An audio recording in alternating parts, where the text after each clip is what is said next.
5 proofs that the Supreme Court justices are superheroes. Democracies are based on checks and balances between the legislature, executive, and judiciary. But in Israel, Supreme Court justices have taken unprecedented power that judges in lesser democracies like Switzerland, the UK, and the US can only dream of. Here are the 5 proofs.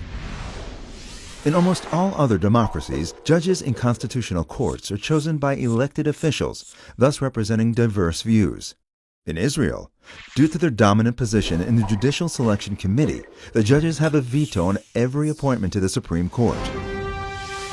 Courts in other countries can strike down laws only if they violate a constitution adopted by the people's representatives.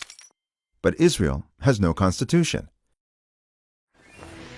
Instead, the Supreme Court simply decided that a law approved by only 32 MKs in the 1990s had constitutional status.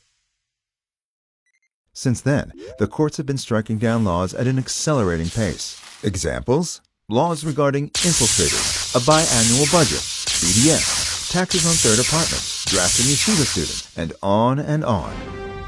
In other countries, judges can only rule on strictly legal issues, and some issues are simply not justiciable.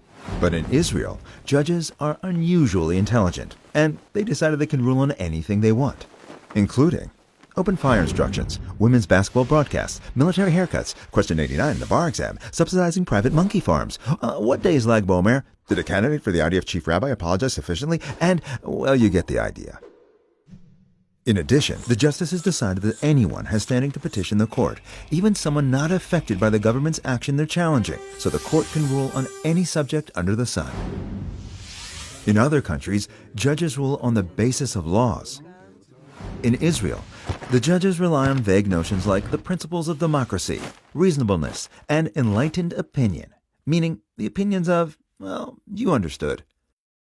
And then there were the magic words purposeful interpretation, which turn the legislators' intentions upside down. For example, the Interior Minister's legal authority to revoke the residency rights of terrorists, according to his judgment, was read slightly differently.